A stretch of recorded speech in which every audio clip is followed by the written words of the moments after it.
नमस्कार मंडळी, मी Babanrao Patil. Flying movement उडता उडता हे आपल्या यूट्यूब चॅनलमध्ये मी सर्वांचं मनपूर्वक स्वागत करतो.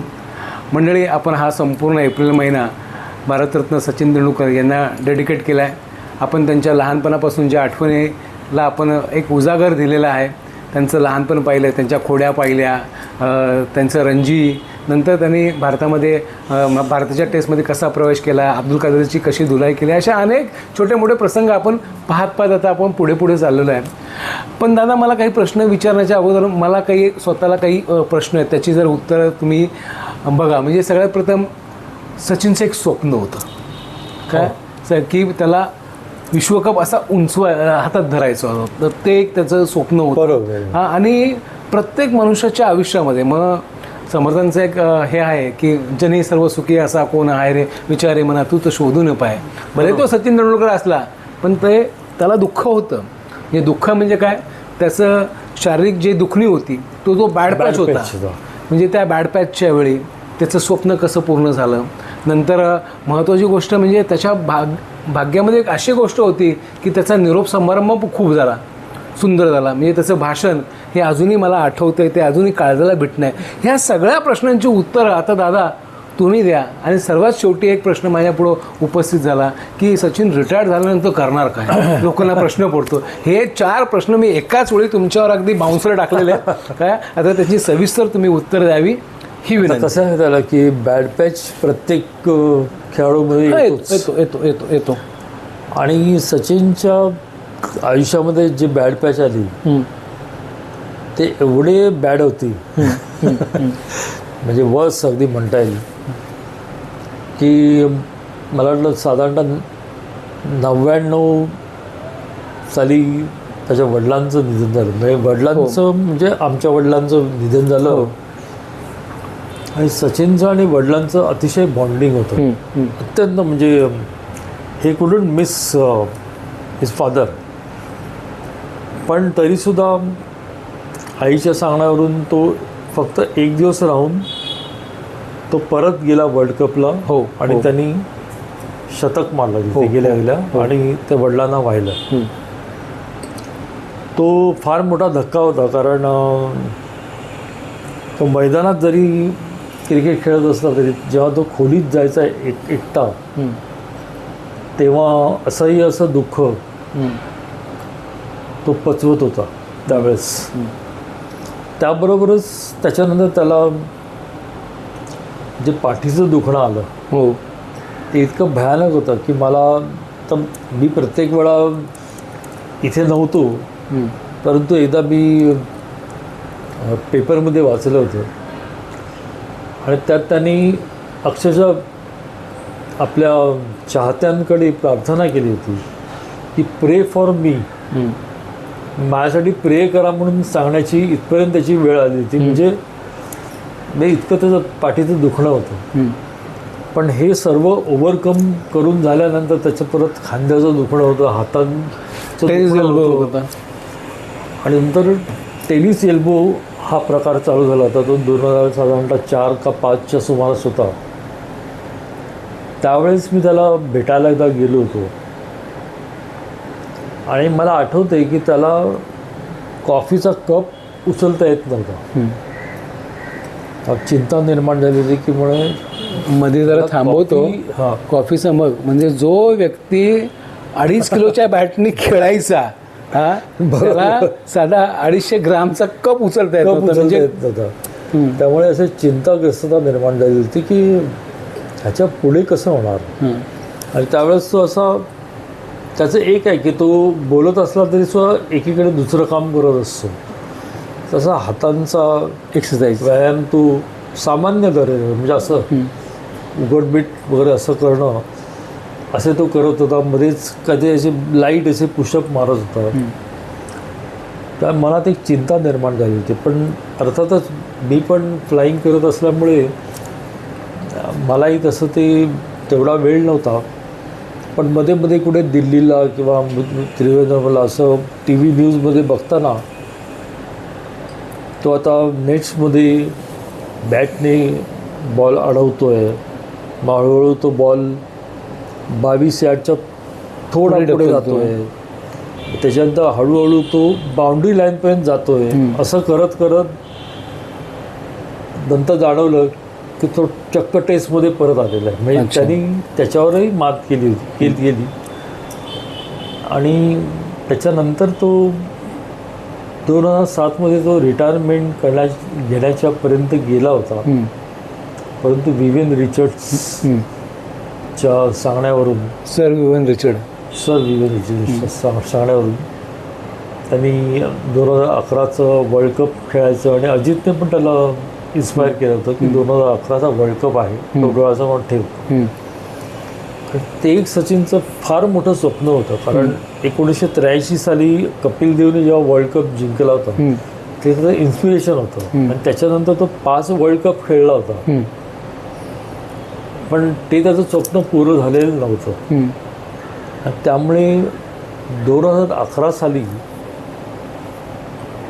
आता हा वर्ल्ड कप जिंकायचंच हे कुठेतरी त्याच्या मनाने घेतलं असावं. आणि मला आठवतं आहे की सेमीफायनलला आपली पाकिस्तानच्या अगेन्स्ट मॅच होती. त्यांनी 85 रन्स केल्या होत्या. बाकीचा आपला सगळ्यांचा ऑलडाऊन 160 का काहीतरी असा पुअर संख्या होती माझ्या मते. आणि त्या 85 धावासुद्धा सचिनच्या सर्वोत्कृष्ट गेममध्ये येत नाही. पण त्याची जिद्द होती की वर्ल्ड कप कसंही करून जिंकायचंच. आणि त्यांनी 85 धावा केल्या होत्या त्यावेळेस काहीतरी. आणि आपण जिंकलो होतो आणि फायनलला आलो होतो. आणि फायनलला शेवटी वर्ल्ड कप जिंकला. आणि त्याचं आयुष्यभराचं स्वप्न पुरं झालं. त्याबरोबरच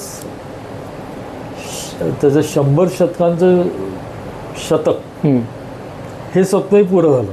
हां, म्हणजे पहिलेच कोणीतरी 100 शतक मारले, पहिल्यांदाच मारले वन डे आणि टेस्ट धरून. यावेळेस मला आठवत आहे गमतीशीर प्रसंग जाता सांगतो की मी त्यावेळी कुठच्या तरी फ्लाईटहून आलो होतो आणि दिल्लीला आम्ही उतरलो होतो. दुपारची वेळ होती, 3-4 असं काहीतरी. तेव्हा आम्ही दिल्ली एअरपोर्टहून शटलनी अशोकाला चाललो होतो. अच्छा. आणि कोणतरी मध्येच उठून बोलला सचिन 96वर खेळतोय. तर बाकीच्यांनी त्याला गप्प केला, अरे बस गप्प बस. कारण सचिनचं काय झालं होतं त्यांना की 90त आउट होण्याचा पण त्याचा रेकॉर्ड आहे. हो, त्याचा रेकॉर्ड आहे. नर्वस काही रॉंग डिसिजन पण आहेत. नाही रॉंग डिसिजन नाही. माझं स्वतःचं व्यक्तिशः मत आहे की त्या हंपाने त्याला ढापलाय. हा एकच शब्द, ढापलाय. असू दे जे असेल, हे माझं व्यक्तिगत मत आहे. गेम आहे असं म्हणूया आपण. पण त्यांनी कधी कंप्लेंट केली नव्हती त्याच्याबद्दल. पण ते जर 90 तसे धरले असते तर तो आत्ता एव्हाना 125च्या पलीकडे गेला. हो सहज 125-130 सेंचुरी सहज मारल्या असतात. Border release. तर 96वर तो आल्यामुळे लोकांनी त्याला गप्प केला. पण त्याला न राहून तो बोलला आता 99वर आला. आणि आमचे श्वास रोखले गेले होते. तेवढ्यात माझा मोबाईल वाजला आणि माझ्या मित्राने माझं अभिनंदन केलं. तेव्हा मी रिलीज झालं. म्हटलं 100वी लागली शतक. तुला सांगतो त्याच्यानंतर मी तो मोबाईल हातात घेऊनच लॉबीमध्ये उतरलो. म्हणजे दिल्लीच्या अशोकात माझ्या मित्रांनी मदत केली. रूम की घ्यायची, बॅग पोर्टरला देणं सांगणं, पोर्टरनी बॅग आणून ठेवणं. या सर्व वेळ माझ्या हातात मोबाईल होता कंटिन्यू. तो माझ्या मित्रांचा होताच. पण आश्चर्य म्हणजे जी विविध म्हणजे रेडिओ स्टेशन्स होते, मीडिया म्हणजे टी व्ही चॅनल, त्यांना माझा नंबर कुठून मिळाला होता माहीत नाही. पण त्या सर्वांचे कंटिन्युअस फोन चालू होते. आणि मी युनिफॉर्ममध्येच रात्री 9 ते 9:30पर्यंत फोनवर होतो. शेवटी मी तो ऑफ करून ठेवला. मला फक्त एकच वाटलं, परत एकदा त्या बोरकरांची कविता आहे मनोहर तरी उदास मज गमते. म्हटलं आता मुंबईला काय धुमाकूळ चालला असेल हे मी फक्त वर्णन करत होतो. पण मी होतो दिल्लीला त्यावेळेस. पण दादा तिथे एक असं मी ऐकलं की सचिनने 100वी सेंचुरी मारली तरी पण असं मी ऐकलं, हे ऐकूया खरं खोटं तुम्ही ठरवा, की सचिनने त्या संध्याकाळी ओरडा खाल्ला अजितचा. तो काय प्रकार आहे बाबा? नाही, अजित यांचा थोडं पर्टिक्युलर तर असं मी पण ऐकलंय, माहित नाही तो अजितने पण त्याच्यातही मिस्टेक काढली. अरे बापरे. मंडळी, जो पण ती मनुष्य प्रेमाने घालली. नाही, पण जो मनुष्य 100 सेंचुऱ्या मारतो आणि त्याचा मोठा भाऊ तू मिस्टेक काढतो, म्हणजे अजित किती प्रकल्प आहे. पण रमाकांत आचरेकर त्याला वेळप्लेट म्हणाले ते शेवटी. हां, ते केव्हा म्हणाले होते की सचिनने आयुष्यभर क्रिकेट खेळला. हां, तर सचिन जेव्हा परत पॅव्हलियनला यायचा किंवा आमच्या तंबूमध्ये यायचा, तर सर आम्हाला प्रत्येकाला वेलपेड म्हणायचे, पण सरांनी आयुष्यभर कधीही सचिनला वेलपेड बोलले नाही. सचिन जेव्हा रिटायर्ड झाला तेव्हा ते त्याला वेलपेड बोलले होते. आणि त्याच्यानंतर तो 13 साली रिटायर झाला. तर मी तुला मगाशी सांगितलं त्याप्रमाणे मी सिडनीहूनच आलो होतो. अच्छा. आणि त्यावेळेस आमच्या घरातले सर्वजण पॅव्हिलियनमध्ये होते त्यावेळेस. अच्छा. हो हो. चालू. आणि महत्त्वाची गोष्ट म्हणजे आई होत्या. तर ती सुद्धा त्यावेळेस प्रेसिडेंट बॉक्समध्ये होती. आणि इतके वर्षात म्हणजे 24 वर्ष सचिन खेळला आणि ती पहिल्यांदा सचिनचा गेम बघायला मैदानात आलेली होती. बरोबर रमाकांत आचरेकर सर होते आणि इतर अनेक मान्यवर लोक होतेच. आम्ही सुद्धा त्यावेळी प्रेसिडेंट बॉक्समध्ये बसलो होतो. आणि मॅच दुसऱ्या दिवशी संपली. मला वाटतं 16 नोव्हेंबरला 2013ला मॅच संपली वेस्ट इंडिज विरुद्ध.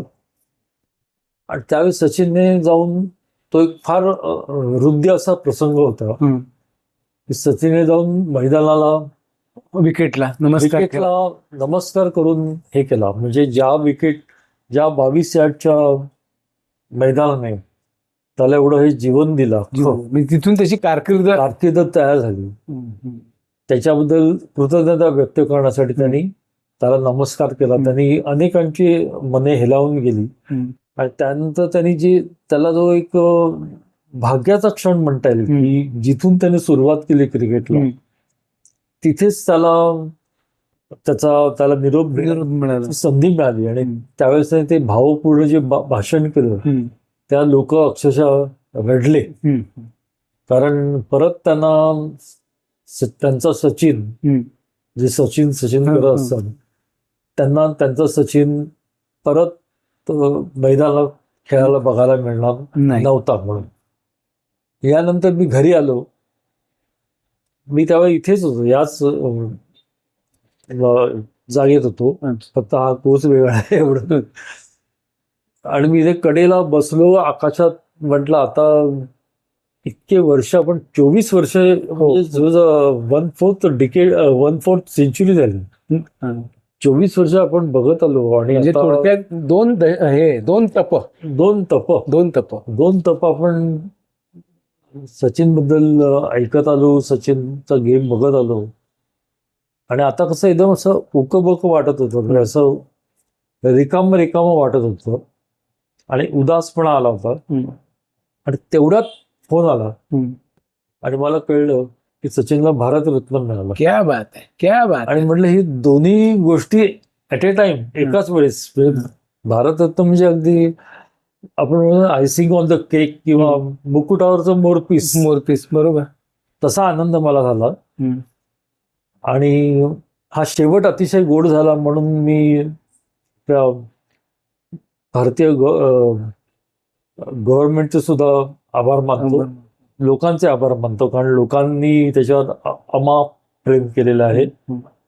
आणि आज 10 वर्ष होऊ नये, 13 वर्ष होऊ नये, 12 वर्ष झाली, 13 वर्ष, 13 वर्ष होऊनही जवळजवळ लोक अजूनही तितकंच प्रेम देत आहेत त्याला, हे आहे. पण याबरोबरच आता ह्या क्रिकेटच्या करिअर नंतर त्याची सेकंड इनिंग कुठची असेल, मला हा प्रश्न चांगला तुम्ही हो, की बाबा आता माणूस निवृत्त झाल्यानंतर पुढे काय, ह्याच्याबद्दल फारशी माहिती नाहीये. खरं म्हणजे मी थोडी सचिनची परवानगी घेतलेली नाहीये, पण मला सांगावं असं वाटतं. कारण काय त्याला पुष्कळ लोकांना वाटतं की आता तो काही करत नसेल, परंतु त्याचं सचिन तेंडुलकर फाउंडेशन आहे आणि एज्युकेशन, हेल्थ आणि स्पोर्ट्स अशा महत्वाच्या गोष्टींसाठी त्यांनी अनेक जणांना अडॉप्ट करून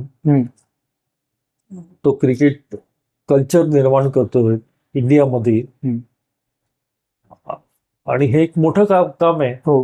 कारण अतिशय गरीब लोकांना सुद्धा तो मदत करून म्हणजे कुठे गाजावाजा नाही. तर त्यांनी अजिबात गाजावाजा केलेला नाहीये. आणि म्हणूनच मला ते मुद्दाहून सांगावं असं वाटलं, म्हणून मी ते सांगतोय एवढं. किंवा त्याची सेल्किंग आता ही जी इनिंग आहे, ही इनिंग मला आणखीनच कौतुकास्पद वाटते. ही सामाजिक कार्याची सामाजिक कार्याची त्याची जी इनिंग आहे ती फार चांगली आहे. ती यशस्वी व्हावी अशी माझी पुढची इच्छा आहे. नाही, नक्की नक्की नक्की, काही नाही. मंडळी, 4 आठवडे नितीनदादा सचिनबद्दल, त्याच्या जन्मापासून तर त्याच्या निरोप समारंभात त्यांनी अनेक गोष्टी उलगडल्या आहेत. काही तुम्ही ऐकल्या असतील, काही वाचल्या असतील, काही कोणी तुमच्या मित्रांनी ऐकल्या असेल. हा जीवनपट आम्ही थोडक्यात आमच्या पद्धतीने आम्ही तुमच्या समोर मांडलाय. तो कसा वाटला याचं जरूर रिप्लाय आम्हाला तुम्ही कळवा. फक्त जाता जाता मी एकच म्हणेल की मी आसरेकर सरांचा विद्यार्थी, मी काय फार मोठा क्रिकेटर झालो नाही पण आता मला कळतंय थोडंफार की जेव्हा काही पालक मला भेटतात किंवा काही पालकांना असं वाटतं की आपला मुलगा क्रिकेटर व्हावा हे ठीक आहे, पण त्याने ना फक्त IPL खेळावं असं त्यांची इच्छा असते. म्हणजे 3 महिने IPL खेळावं, भरपूर पैसा कमवा. मंडळी, तसं तुमच्या मुलांना करू नका. तुम्ही सचिनचा आदर्श घ्या. जर तुम्ही IPL खेळण्यापेक्षा तुम्ही असं म्हणाल की माझा मुलगा भारतासाठी खेळला पाहिजे, मग भारतासाठी खेळलं तर IPL हे आलंच, पण त्याच्यासाठी जी काही मेहनत करायला लागते ती मेहनत एक सचिनला समोर मूर्तिमंत एक उदाहरण ठेवा, त्याच्याप्रमाणे मेहनत करायला शिका. आणि मग मेहनत केलं का तुमचा मुलगा नक्कीच दुसरा सचिन तेंडुलकर होईल. आता आपल्याकडे आपण पाहतोय रोहित शर्मा आहे, विराट कोहली आहे, वैभव सूर्यवंशी आहे, अशी आता एकापेक्षा एक. पण त्या सगळ्यांचा फोकस काय तर आम्ही सचिनला पाहिलाय, सचिन सरांना आम्ही पाहिलाय, त्यांचा आदर्श ठेवून आम्ही पुढे चाललो. त्याच्यामुळे आपणही तुमच्या मुलांना सचिनचा आदर्श ठेवा, त्याला मेहनत करायला लावा. आणि सर्वप्रथम एकच व्यक्तिगत विनंती करेल की तुमच्या मुलांना मोबाईलपासून जरा लांब ठेवा, तरच तुमच्या घरामध्ये सचिन घडेल. आमचे हे 4 एपिसोड तुम्हाला कसे वाटले हे आम्हाला जरूर तुम्ही कळवा. आणि सचिनच्या ह्या सिरीजचा आम्ही इथे आता थांबवतो, कारण का प्रत्येक गोष्टीला आणि प्रत्येक वाईट गोष्टीला हा एक शेवट असतो. त्यामुळे इथे आम्ही तुर्त थांबतो. कळावे लोक असावा. धन्यवाद. धन्यवाद.